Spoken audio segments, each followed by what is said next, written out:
Ciao ragazzi, sono Piedmont Ball e oggi parliamo di un argomento che non causerà sicuramente polemiche e non sarà affatto divisivo. Il neofascismo. Perciò come sempre vi chiedo di non trasformare la sezione commenti in un campo di battaglia minato con trincee perché non voglio drammi. Naturalmente io sarò imparziale, e con imparziale intendo che mi schiererò dalla parte della Costituzione. Detto questo iniziamo. Il 28 aprile 1945, con la fine della Repubblica Sociale Italiana, si sciolse anche il Partito Fascista Repubblicano, il partito che governava lo Stato fascista, il quale, oltre ad essere naturalmente fascista e nazionalista, era anche sia social nazionalista che corporativo. Già nell'autunno 1946 nacque però un movimento neofascista formato da giovani ex militari dell'esercito di Salò, chiamato Fasci di Azione Rivoluzionaria. Si trattava di un'organizzazione neofascista, anticomunista, nazionalista, repubblicana, anti-atlantista e antisemita, sciolta poi nel 1950. I FAR compivano azioni come sabotaggi e guerriglie. Nel 1951 furono però fare esplodere due bombe, una al Ministero degli Esteri e l'altra all'ambasciata statunitense. Furono così arrestati un sacco di esponenti del movimento, come Pino Rauti e Clemente Graziani. Un altro partito fascista nato nel 1945 fu il Partito Democratico Fascista, o PDF, il quale ebbe però breve durata e si sciolse già nel 1946. Il partito era naturalmente clandestino come la sua testata, Lotta Fascista, ed è noto per il furto della tomba di Benito Mussolini, avvenuto nell'aprile 1946.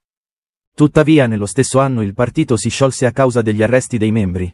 Nel frattempo, il 26 dicembre 1946 fu fondato da Giorgio Almirante e altri ex repubblichini il Movimento Sociale Italiano, un partito politico neofascista, nazionalista, anticomunista e populista.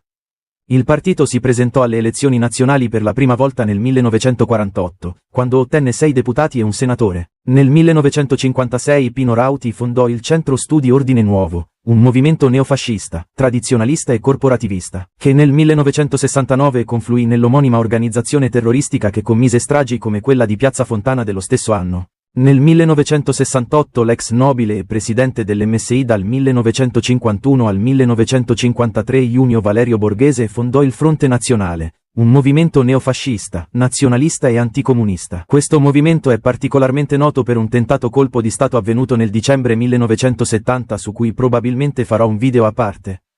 Vi dico solo che il Fronte Nazionale, insieme a Ordine Nuovo, Avanguardia Nazionale e ad alcuni militari e poliziotti, supportati da Cosa Nostra, P2 e forse anche dalla CIA, tentò di fare un colpo di Stato nella notte tra il 7 e l'8 dicembre, che, per motivi mai chiariti, fu fermato dallo stesso Borghese.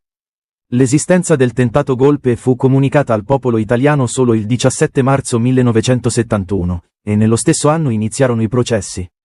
Nel frattempo Borghese fuggì nella Spagna franchista, dove passò il resto dei suoi giorni. Parliamo dunque di Avanguardia Nazionale, un'organizzazione neofascista e nazionalista fondato nel 1960 da Stefano Delle Chiaie e sciolto nel 1976 a causa della legge Scelba, la quale vieta il crimine di apologia al fascismo.